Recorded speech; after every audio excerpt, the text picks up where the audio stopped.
Hello, hello, my friends. AmyR here with Prairie Paper and Ink. Welcome back to my face and my card making space.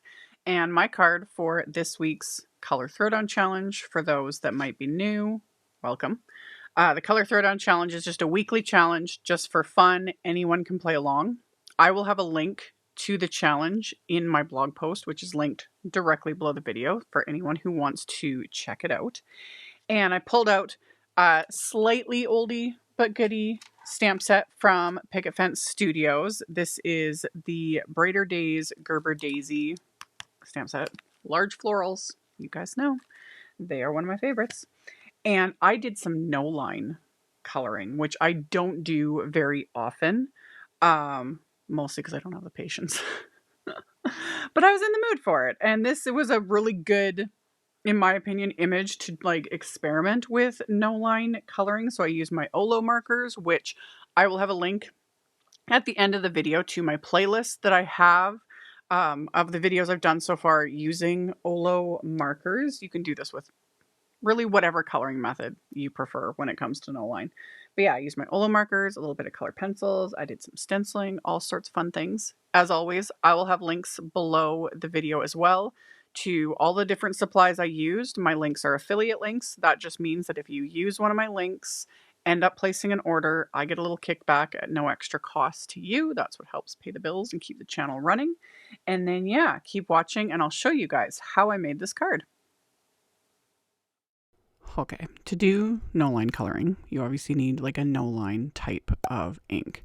For this one, I used the Altenew Permanent Mist Gray ink. As of doing this voiceover, I think this one is currently sold out. I'll link to another alternative. Honeybee has a really good one. You can also, with specifically using like with alcohol markers, etc., use something like Distress ink in antique. Is it Antique Shutters? Is that what it's called? Antique Linen. My brain was just, I had to literally rotate my ink storage to find it. Anyway, that would work as well. It just needs to be something light. And the whole point, obviously, is that it kind of fades out. Since I'm using yellows, the stamp lines for the petals are still going to show. For everything else, you will see they literally disappear. But I'm using my OLO markers. That first little bit there was real time. Now this is super sped up because I do not color this quickly. Sometimes I wish I could. I do wish I could move it. I've talked about this before. I wish I could move this quickly, like cleaning. You know, the tasks you don't really enjoy doing. Isn't there just a button I could press to make it super fast and get it done? Anyway, OLO markers. The way I'm using them, these are not connected. I call them my little stublets. I'm fine with using them like this. It doesn't aggravate my hands or anything. I'm refusing to connect them because I'm just holding out. I'm hoping all the rumors I keep hearing that they are going to release fine tips. I'm hoping for that and that I will be able to connect them then. But for now, I'm just using them like this and it just works for me. So, and like I said, I will link at the end of the video, I have a little playlist that I started with the videos I've done using these markers. And for all the petals, you know, I started with yellows and then I went in with these much deeper shades to add in more depth. Because when you're doing NoLine coloring, when you don't have those stamped, you know, either in black or just darker color outlines, you start losing a lot of that definition. And I find that you do need to put in a bit more effort to create that definition, creating that depth and lighter areas, etc. And yeah, honestly, for the most part, it's just patience, which I don't have very much of. But every once in a while, I get that bug and I'm like, let's do NoLine coloring again. So I worked my way back and forth and I added those darker areas and I was much more happy. And then now I'm going to do the flower center and when I do the greenery, and this is where you see the stamp lines like literally disappear. Like for all the center areas, I was just winging it. I just kind of drew little knobby bits because I could no longer even see the stamp lines. So I would just add some dotting detail, little swirls here and there with the markers to create that detail myself. And I'm going to do the same thing with the leaves because I'm going to completely lose lose sight of the veins and whatnot. So, and then the other thing also is with NoLine coloring, is to walk away from it. I find, because I struggle with it. One, I don't do it very often because this is one, patience, and two, it looks more like a hot mess until you're done. You know, I just, especially when I was doing these leaves, I was like, oh, this looks like hot garbage. But I knew. And besides that, I was, getting close to the end of it, and I was like, nope, you just got to power through it. You got to power through it. But a lot of times too, it helps to literally walk away. I've talked about this in other videos. Walk away from it, come back to it later, look at it with fresh eyes. So often you'll be like, I don't know what I was thinking. This is fine, but I powered through. And then my other little tip is color pencils. It does help. And I don't work with color pencils much at all anymore. I've talked about this. I have, kind of pre-arthritic issues. And while I love color pencils, and they were my main, those that have followed me for a really long time, like these were my main coloring source for many years, way back like 20 years ago. But it hurts. Even doing this, I was fine. But by the time I was done, my hands were starting to ache a bit because, my hands can't handle it. But it is a great way to add more definition and some detail, shading, etc. So I just took a few color pencils, and this lighter one, I ended up tracing, and I don't normally do this, but I traced all the stamp lines around the petals because I could actually see them. And this just gave it that little extra and ended up making it look a little more hand-drawn, which I was really happy with. And I was using a light hand. That's part of it too. Like using pressure with color pencils, that definitely makes my hands ache. But I was using a light hand, not pressing really hard, and just adding shading and detail kind of in the darkest areas. So I started with that lighter kind of yellowy, orangey brown shade. And then I went in with this much darker brown. And again, very light hand, just kind of adding little bits here and there for that shading. I used it on the flower center, kind of, again, just kind of free-handed little details and whatnot. And then I even used it a bit here on the leaves before I switched to just a dark green pencil. And I did the same thing with the dark green. I outlined the leaves and the stem, and then just hand drew in the veins. Like just free-handed it because that's pretty basic. So I was happy with it. You could definitely keep going with it. I even after I was done filming, I did add a teensy bit more here and there with the shading, but I was good with it. It was fun. It was a fun time, and I will revisit NoLine coloring here and there. It just depends on my mood more than anything. My mood and how much time I have. Because again, I don't time myself doing things like this. However, because I did film it, I do know that took me about almost an hour to color. But again, it's something you can definitely do in steps too. Like do a bit, come back to it later, do a bit, come back to it later, So after I was done, I die cut it and then set it aside.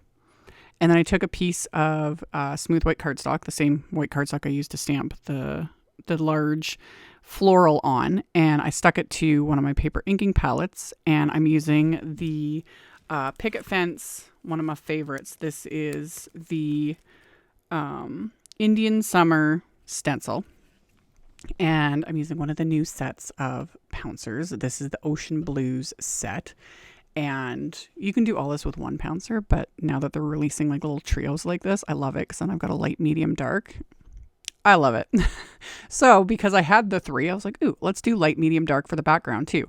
So I'm using 3 shades of Simon's Pawsitively Saturated Inks. So I've got Seafoam, Surf, and Ocean. Starting with my lightest, working my way to the darkest. I started with the Seafoam at the top. And then when I go in with the Surf, I would kind of start in the middle, and then as there was less and less ink on the pouncer, that's when I would like kind of move it up and down to blend the shades together. And I do the same thing with the bottom shade, which was Ocean. Apply it first at the bottom, and then as there's like less ink on the pouncer, then I'd start, raising the pouncer higher up on the cardstock, so then it just blends everything. And then as always, once you remove the stencil, it's just like magic, love. So I did that. And then I put my card base onto the inking palette, put my Post-it tape right at the square line just so I don't get ink past that, put the stencil right back into place. There's still ink on it. So now I'm going to pounce the color onto this without re-inking the Pouncers, because there's, you know, whatever residual ink is left on those plus whatever is left on the stencil is going to do the trick. So I used the light one first, and then the medium one I actually used for everything, because I just kind of pulled off whatever ink was on the stencil at the bottom there, and then just kind of kept working my way up to get the impression. But because I'm using so much less ink, I'm going to get the pattern, but it's going to be much lighter, which is exactly what I want on the inside of the card anyway, because I don't want it to be like solid color, because I need to be able to write over it and it to actually be legible. So after I did that, I put this back into my MISTI, and I'm stamping sentiments from that same stamp set. So I'm just stamping them with black ink, and then lining up the rest of the sentiment, stamping that as well. That finishes off the inside of the card. And then for the sentiments for the outside, I'm just using a scrap of black cardstock, and I'm going to heat emboss the sentiments and stamp them. And then realized I managed to put the first sentiment on crooked. Like, not, it doesn't matter if it's like the stamp itself is crooked because I'm going to die cut them, but I actually, like, the stamp was curved. Like, I wasn't paying attention when I, you know, stuck it on the lid of my MISTI. So cardstock has two sides, flipped it over, put the anti-static powder tool back on there. That just helps prevent the embossing powder from clinging to anything other than the stamped sentiment. Re-stamped the sentiments with clear embossing ink, coated them with white embossing powder, melted that with my heat tool. Then I'm going to remove the excess anti-static powder with my little microfiber cloth. And then I'm going to use those coordinating wafer dies to die cut the sentiments. So tape those into place again with just a bits of washi tape so that these don't shift when I run them through my die cut machine. So got everything, heat emboss, die cut, good to go. And then to adhere this floral to the background, I'm just going to use some Simon Says Stamp Big Mama foam tape. So this will just pop it up a little bit without creating a ton of dimension. So I get this into place. Once I've got the foam tape in place here, I'm going to adhere this to my stenciled background that I didn't cut down. It's a habit for me. I almost always cut my backgrounds down, you know, but I really liked how this background turned out. And I was like, no, it can take up the entire card front. So I'm going to get this adhered into place and let a little bit of it hang off the edge. Not much, because, you know, it's like I took a good amount of time coloring this. This is the star of the show. So got this popped into place, and then I'm just going to flip this over and trim off just the little bits that are hanging off the edge with my scissors. And then we're going to add just a little bit of splatter. Not a ton. For me, this is a little bit, you guys know, because I'll add like 3 different types of splatter, etc., etc. But for this, I'm just adding a bit of the Picket Fence Studios Paper Splatter Watercolor Liquid White Snowflake. One of my faves. It's shimmery and fabulous, and I love it. So I put that on a palette, and then I use my little fan brush, splattered that onto the background, let that dry, and then I'm going to use just some little foam squares to adhere those die cut sentiments to the card front. So got those into place, and then once those are adhered, I can then adhere this card front to the card base. And so technically, I could have done that stenciling onto the card base, but I've talked about this. I try to avoid doing that, because usually if I work directly on the card base, I manage to get ink everywhere. Fingerprints, a mess, all of it. So at least working on a panel, if I get, you know, crud on the back of the panel, you're not going to see it because I'm going to adhere it to the card base. So there's always a method to the madness. And then as my final little bit of embellishment, my go-to, these are the little neutral hearts embellishment mix from Picket Fence. And I just pulled out the little clay black hearts just to give a little extra something. So once I was happy with where I put them, I adhered them into place, and that finished off the card.